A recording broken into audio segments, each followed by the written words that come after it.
ನೋಡಿ ಸರ್, ಈ ಚಾನಲ್ ರಸ್ತೆ ಇದು. ಈ ಚಾನಲ್ ರಸ್ತೆಗೆ ಅಟ್ಯಾಚ್ ಆಗಿರುವಂಥ ಜಾಗ ಮಳವಳ್ಳಿ ಮಂಡ್ಯ ರಸ್ತೆ. ಮಳವಳ್ಳಿ ಟೌನಿಂದ 5 ಕಿಲೋಮೀಟ್ರ್ ಆಗುತ್ತಾ. ಆ ರೋಡಿಂದ ಒಳಗಡೆಗೆ ಒಂದು 150-200 ಮೀಟ್ರ್ ಆಗುತ್ತಾ. ಆ ಮರ ಕಾಣ್ತಿಲ್ಲ, ದೊಡ್ಡ ಮರ, ಅದೇ ರೋಡು.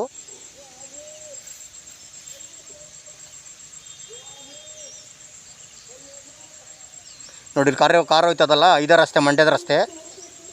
ಅದು ಬೈಕ್ ಹೋಯ್ತವ ನೋಡಿ, ಅವೇ ರಸ್ತೆ. ಅಲ್ಲಿಂದ ಒಂದು 150-200 ಮೀಟ್ರು. ಆ ರೋಡಿಂದ ಒಳಗಡೆಗೆ 200 ಮೀಟ್ರ್ ಒಳಗಡೆ, 150-200 ಮೀಟ್ರು. ನೋಡಿ ಇದೇ ಜಾಗ ಭತ್ತ ನೆಟ್ಟದ್ದು ನೋಡು, 35 ಕುಂಟೆ ಬರ್ಬೋದು ಇದು. ನೋಡಿ ಉತ್ತಿರೋದಿಲ್ಲ, ಇದನ್ನು ಫಾತಿ ಕಟ್ಕೊಂಡು ಹಿಂಗೆ ನೋಡಿ ರೈಟಿಗೆ ತೋರಿಸ್ತೀನಿ. ಹಿಂಗೆ ರೈಟ್ಗೆ ಹೋಗಿ ಹಿಂಗೆ ಅಷ್ಟು ರೈಟು ಹತ್ತೆವ್ರಿಗೆ ನಾರ್ಕ ಹೋಗುತ್ತೆ ನೋಡಿ. ಹತ್ತೆವರಿಂದ ಹಿಂದೆಗಡೆ ತೆಂಗಿನ ಮರ ಕಟ್ಕೊಂಡು ಬಾಕ್ಸಾಗಿ ಸ್ಕ್ವೇರಾಗಿ ಹಿಂಗೆ ಬರ್ತೈತೆ ನೋಡಿ. ಈ ರಸ್ತೆಗೆ ಅಟ್ಯಾಚ್ ಆಗಿರುವಂಥ ಜಾಗ. 6 ತಿಂಗಳು ಕಂಟಿನ್ಯೂಸ್ ನೀರು. ತೋಟ ಬೇಕಾದ್ರೆ ಮಾಡ್ಬೋದು, ಇಲ್ಲಾಂದ್ರೆ ನೀವು ಭತ್ತ ಗಿತ್ತ ಬೆಳಕತ್ತೀವಿ 6 ತಿಂಗಳು ಕಂಟಿನ್ಯೂಸ್ ಆಗಿ ನೀರು ಬರ್ತದೆ.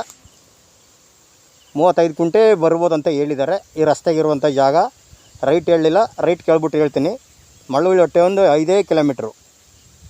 ಮಳವಳ್ಳಿ ಮಂಡ್ಯಕ್ಕೆ ಹೋಗೋ ರಸ್ತೆಯಿಂದ ಒಳಗಡೆಗೆ 150-200 ಮೀಟ್ರು.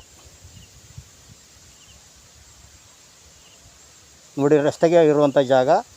ಒಟ್ಟಲ್ಲಿ ಒಂದು ಕಾರು ಹೋಗಿ ಬರ್ಬೋದು, 2 ಗಾಡಿಗೆ ಹೋಗೋಕ್ಕಾಗಲ್ಲ, ಒಂದು ಗಾಡಿ ಆರಾಮಾಗಿ ಬರ್ಬೋದು. 150-200 ಮೀಟ್ರು. ಮಳವಳ್ಳಿ ಟೌನಿಂದ 5 ಕಿಲೋಮೀಟ್ರು ಅಷ್ಟೇ.